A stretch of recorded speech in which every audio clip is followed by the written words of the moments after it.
Tjena, Joel heter jag och kommer från en aktivistorganisation som heter Gröna brevets. Det här är första avsnittet av ett program som kommer visas på vår webTV-kanal som heter Gröna rutan. Idag tänkte jag visa en film som jag har klippt upp om Gatewayteorin, förbud, legalisering och propaganda. Jag hoppas att du kommer lära dig mycket och sprida den till folk som inte redan vet det här. Och jag hoppas också att du gillar på Facebook, delar på Twitter och följer oss på vår hemsida. Farligt. Allting har en början. Och det börjar med en joint, det går över i hasch, sen så är de inne i hela systemet och sen sitter de hos oss där uppe.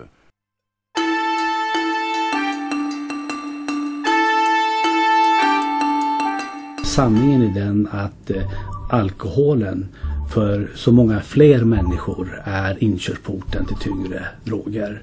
Och det är ingen tvekan om att det är på det sättet. Väldigt många som använder cannabis upphör med det och går inte vidare till andra droger. Så det är en ganska ospecifik inkörsport. Det är inte alls så att alla, eller inte ens många går vidare, men en del går vidare. Själva faktum är att cirka 95% av de som har prövat cannabis har aldrig blivit problematiska konsumenter, talar väldigt starkt mot en sån slutsats. Its greatest danger lies in the fact that it is a stepping stone to the harder drugs such as morphine and heroin. That's why there are people that want to legalize marijuana. They figure if they can get the young people in this country onto hard drugs, they can destroy your generation or in this generation. You know, in the days of Harry Anslinger, it was called the stepping stone hypothesis. If you stepped on this stone, marijuana, you were bound and determined to go on to the next stone, which would be one of the so-called hard drugs.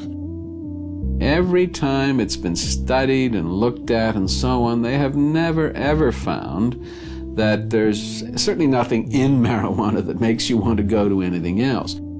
There is no inherent psychopharmacological property of the drug which pushes one toward another drug. I'll smoke a joint.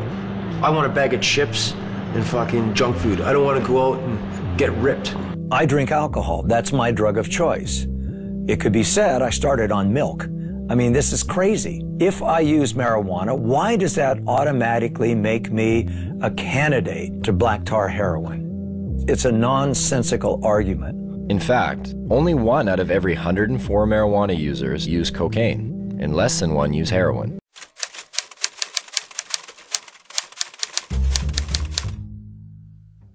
Självfallet vinner de på det som producerar och smugglar narkotika. Jag menar, är det någonting som kriminella gäng kan hålla på med i Sverige så är det droghandel. Därför att det är kriminellt. Då kan de ta ut skyhöga priser för det de håller på med. Det blir väldigt lönsamt och de kriminella gängen växer och blir en stark kraft i samhället. Och det i sin tur ökar korruption och det skapar en massa andra problem. Så att vi dras ju med en mycket större kriminell sektor i Sverige än vad vi skulle behöva göra. Folk i Sverige, de testar mer och mer knark, åtminstone de unga. 25% av killarna som kommer från storstäder i snitt har testat när de mönstrar. Och därför så undrade jag, vad undervisar man om i skolan nu för tiden? Jag gick ut och lyssnade på en lektion och det stod en polis där och berättade samma historier som jag fick höra om att testar du en gång så kan du åka dit och hamna som heroinist på en toalett. Och det stämmer ju naturligtvis inte, för då hade ju toaletten varit sprängfyllda med heroinister. Och det är de ju inte. Det borde finnas någon som för någon form av debatt, resonabelt, stöder sig på forskning om narkotikapolitiken i Sverige. Och det ska vi titta på. Men vi ska också kolla på Lomma, det egentliga Lomma, hur det ser ut. För vi är ju ett samhällsprogram och vill visa upp det som finns bakom kulisserna. Ja, här är det torget i Lomma. Och kunde man bara hitta några människor så är jag rätt säker på att man skulle få höra rätt många sanningar om narkotikapolitiken. Därför att det vet vi vad vi tycker om i det här landet. Det finns en politisk majoritet och det finns en folklig bred majoritet för den förda narkotikapolitiken. Skulle man råka tycka någonting annorlunda så får man en stämpel som tokliberal eller flumhippie, eller så plockas man in under Alexander Bard-facket i musiker som råkat försäga sig.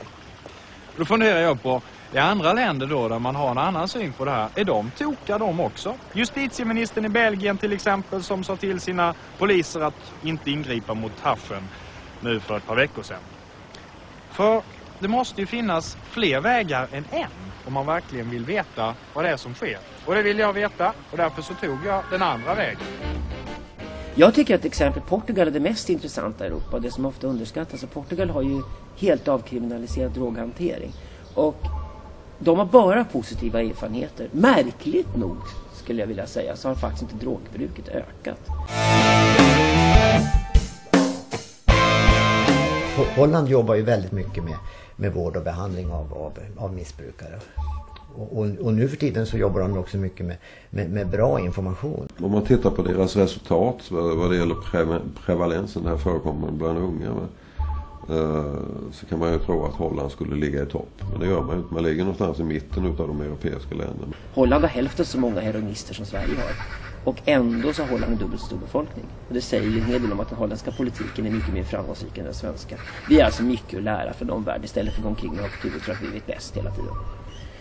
Det kanske är med den här mer öppna, med kontrollerande linjen som man har i Holland, så man kan minska skadorna. För idag i Sverige har vi ju ingen kontroll. Ja. Att legalisera cannabis handlar inte om att släppa det fritt. Det är precis tvärtom. Cannabis är fritt. Det säljs av hundratals langare i förorten. Till vem som helst, utan åldersgräns, utan kontroll. Har du sett det själv eller? Ja, Du vet att det är så här? Det är 10 minuter bort, ett sms, så har du cannabis i handen. 10 minuter bort, ett sms, så har du... Och det är ingen som kontrollerar vilken produkt man får i handen. Och de som säljer det säljer även tyngre droger som är mer beroendeframkallande. Om man hade reglerat och tagit tag i marknaden så hade flödet i förorterna försvunnit och man hade kunnat bli informerad om vilka risker och vilken vård som finns att få i handeln när du köper ett gram cannabis i en butik. Ja. Jag skulle vara han sa någonting om att om man legaliserar cannabis då kommer det försvinna från gatan, men det är ju lagligt med alkohol och det är fortfarande en massa smuggelsprit som går runt. De langar hit och dit ändå. Det är kanske en bra poäng. Ja, men om du kollar på USA när de hade förbud mot alkohol så var det definitivt mycket mer alkohol på gatorna än det var när det sen blev lagligt igen. Självklart det kommer alltid finnas en svart marknad, men man kan i alla fall göra någonting för att försöka minimera den istället för att jaga brukare. Alcohol poisoning went up by 600% during Prohibition. There were more speakeasies in large cities like New York City under Prohibition than there are taverns and liquor stores today. Sure, one can point to alcohol as being a continuing social problem, but we don't have people shooting each other over alcohol. When alcohol was prohibited, people lived at that time to know the difference between prohibition and non-prohibition. They could see that the prohibition of alcohol caused the emergence of gangsters in the underworld that took control of these substances. Alcohol then was no longer in their control. Could this be the same for marijuana? It strengthens organized crime, without a doubt, because you have to be a criminal to sell it. It's that simple. This brings crime into it. That's why the benefits and the ability to make money is so huge in it. Men cannabis är ju livsfarligt. Nej, det är ju inte det. Det är det som är så kul. När forskare påpekar det, då får de sparken. Det är så... You've got the police and the high-level drug dealers both agreeing that we should maintain this prohibition. Well, when you got high-level drug dealers saying prohibition is good, you might want to scratch your head a little and think, well, shoot, why would they want to continue prohibition? I can't imagine why a grower who's making $150,000 or $300,000 a year would ever want to see marijuana legalized. I mean, the last thing a grower wants is sensible policy. The madness continues and they continue to get rich. Det var nämligen så att när jag gick i skolan i slutet av 90-talet och början av 2000-talet här i Stockholm så var det självklart för mig i alla fall att droger som cannabis eller kokain, det var någonting som knarkare höll på med. Kanske några sådär skolkamrater som tillhörde de mer utflippade. Men ja, det var inte något vi höll på med helt enkelt. Och jag har ett starkt minne av att polisen kommer till min klass och en polisman som berättar för oss pojkar i klassen att om ni håller på och droger er så kan era penisar skrympna ihop. Det har satt sig.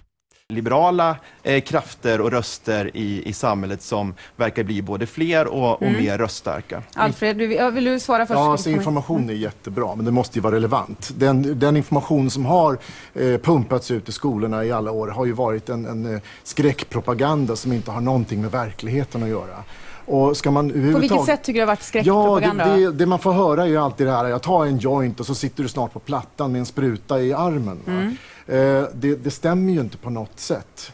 Det är i sådana fall, om du ska prata om drogproblematik, så är det betydligt större risk att du blir beroende av alkohol om du prövar.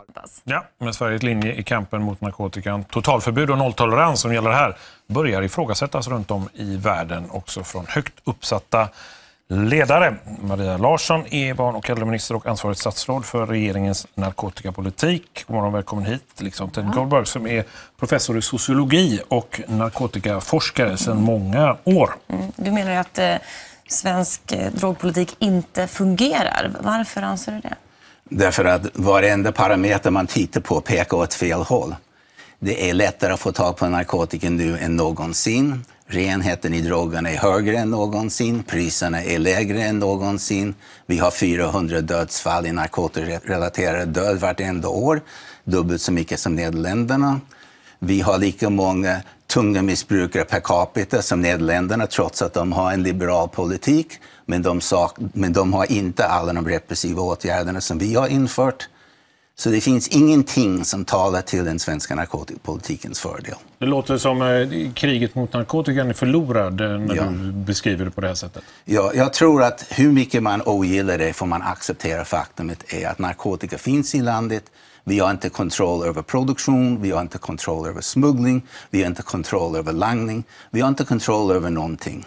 Och det innebär att narkotika finns i landet, det kommer att finnas i landet, och nu är det dags att sluta fred med narkotika och vi måste lära oss att leva med det. Det finns ganska många som talar om legalisering idag, också bland världens nationer, och det ser jag med väldigt stor oro på. Jag tror att vi behöver göra precis tvärtom, att mobilisera, därför att det är en internationell fråga. Det är väldigt mycket av smuggling, det är väldigt mycket av odlingar på andra håll i världen. Därför måste vi börja samarbeta på ett mer organiserat sätt med andra länder som tycker som vi, att vi måste hålla stånd, att vi inte ska kapitulera inför det här. Därför så har jag igår kväll en middag med USA, med Ryssland, med Italien och med Storbritannien. Just för att tillsammans med dem hitta en väg framåt.